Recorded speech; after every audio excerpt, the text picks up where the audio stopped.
Welcome to another PL Together Lounge Talk. I'm Adam Geller, founder and CEO of EdThena, the video observation platform for streamlining feedback and observations for teachers. Today, we're joined by Pedro Noguera. He's the Dean of the USC School of Education and a scholar that's an expert in issues of equity in education. Pedro, thanks so much for joining us. Thanks, Adam. Great to be with you. Well, let's start it off with some good news. Tell us about something that you've heard about recently or experienced personally that's given you some energy and optimism in the world of education. Well, two things that come to mind immediately are the ways I see school districts around the country stepping up to feed kids.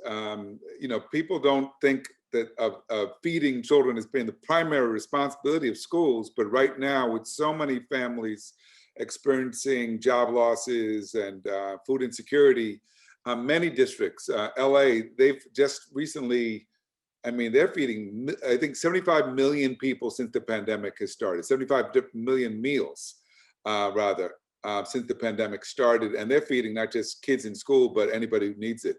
And that's happening around the country. So I really applaud that.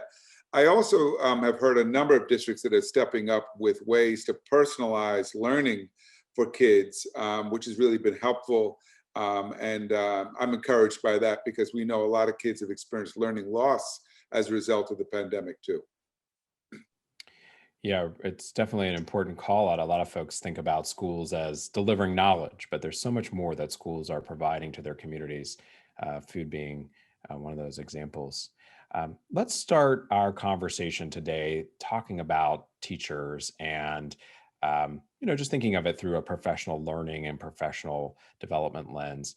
And I'm curious, as you think about teachers and as they conceptualize what their role is right now, like why should they be kind of recommitting to the idea that self-reflection is important for them as a professional? I think it's always important. We've focused so much on, at least in recent years, on the evaluation of teachers. And I think there's good reason to make sure that teachers are effective in what they're doing, that they're really meeting the needs of kids.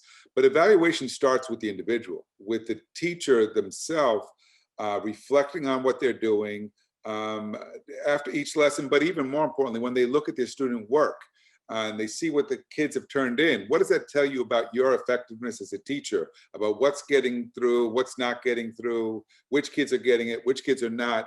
I think when teachers build that kind of reflective exercise into their practice, what it allows for is constant growth, which is what we want teachers to commit to. Growth in their craft as a teacher, growth in their professionalism. And so I think reflection is an essential part of that. What I like what you did there is you actually, I guess, like a good teacher, you started with the end in mind, and you kind of reminded us that, look, the idea that evaluation, not that it's the end goal, but thinking about where we do want to be and using that as, it sounds like your kind of day-to-day personal lever and motivation for all the work that you're going to need to do to continually increase your effectiveness for your students. I'm curious, thinking about what teaching looks like today, and even just trying to remember what it looked like, in the before times, before the pandemic. I mean, has the pandemic given us more opportunities to stop and reflect that maybe we didn't have before and we may not be appreciating? Unfortunately, not enough. I think we were caught off guard by the pandemic. So we didn't have time to even prep teachers on how to use Zoom, much less how to deliver great lessons through Zoom. But we've had time over the summer, and hopefully we move beyond the logistical challenges to start to really get at the substance of teaching and learning. But I'd say that I don't see enough of that happening. I'm seeing a lot of reports of kids who are now losing motivation, teachers saying that they're, stressed out from Zooming all day.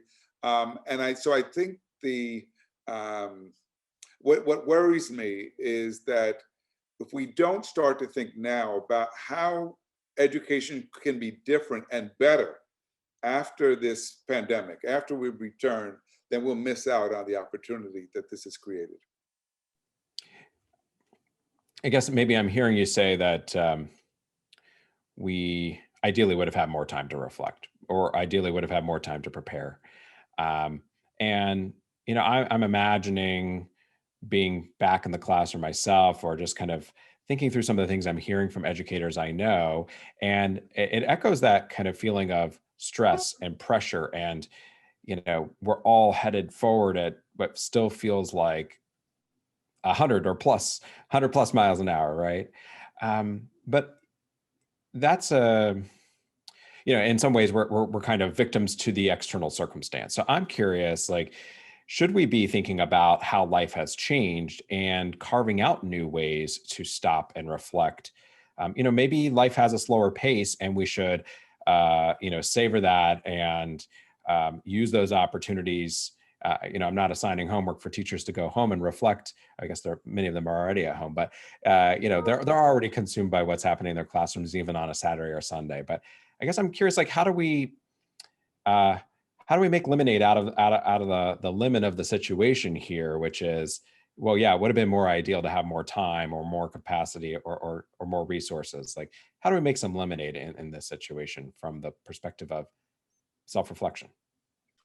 I think we do it by drawing on the resources that are out there. One of the resources I often refer educators to is Edutopia. They've got good, very hands-on videos for teachers. For example, how do you do a mental health check-in with a student? How do you work on building relationships with kids? How do you design really stimulating lessons, or even Socratic seminars, so you bring kids, so your kids are engaged? I would encourage people to look for tools like that. What I worry about is that teachers are under pressure to cover material. And so they're spending time talking at kids when in fact we know that's not how kids learn. Kids don't learn just by like sponges absorbing information that you know just say to them. It has to be much more interactive. We need to give kids time to process, to try out what they're learning, to get feedback from the teacher, to pose questions. Learning is best when it's interactive. But I think when you are doing it through this kind of a medium, like we're doing this conversation, and you have 25 or 30 kids, it's hard to pull that off. So I think we need to step back, recognize, for example, that too much time in front of the screen is not good for anybody. Give people regular breaks so they have time to maybe write or reflect or exercise or meditate, do something to break up the Zoom time, and do that throughout the day so that people can bring their best to the work, both the students and the teachers. And I think that that's much better than what I'm seeing, where the emphasis is on covering a lot of information. Sounds like you're hinting at something I've heard before from someone else, that we need to do some curating of what content we're covering this year. Like, maybe we need to decide what the most important things are, the Exactly. biggest themes, because we can't cover everything like we would have done it before. One And other thing. that was true when we were in school, right? There's always a debate, but it's a debate we should have about depth versus breadth. You know, we want to cover expose our students to the entire curriculum, but where do we need to go deeper? What are the essential skills kids must have if they're in fourth grade math, so they'll be ready for fifth grade math, or so that they will know social studies or science at that level? We need to be clear about what's most important. And then we need to think through, okay, what's the approach that allows kids to acquire the knowledge, the skill that's necessary, and for us to give them the feedback on what they're doing. One of the other things I've heard you talk about a little bit is the kind of context of uncertainty that we're all in. And I'm curious, as you continue to think about how uncertainty, kind of keeps us on edge, maybe is the right way of saying it. Like, do you have any ideas on how teachers should be dealing with some of that uncertainty? Any pearls of calming wisdom? Not really. I think just to acknowledge it, acknowledge the moment that we're in, that this is a period of great uncertainty, and that sometimes our fears are legitimate. Telling people not to worry, um, when they know that they may not be able to, they might be evicted from their home, or they may not know what if they're going to eat tomorrow, or if there's going to be a curfew because they've shut down your community because of the pandemic. There are so many things outside of our control that we just need to acknowledge. So even as we acknowledge, yep, this is a challenging moment we're in, there are still some things we can do to take care of ourselves, to take care of each other, to prepare for when things get better. And that's what I would focus on. But I would not tell kids or teachers not to, simply don't worry. I think that that's not realistic when people are faced with so much uncertainty. A healthy a healthy acknowledgement of what's really happening in the world, it sounds like. Yes. Pedro, thanks so much for joining us. We're going to have to take a break here. If you're joining us for this conversation and wondering where to hear the rest of it, head to pltogether.org for the rest of this conversation, as well as conversations with other education leaders. Pedro, thanks so much for joining us. We'll be right back.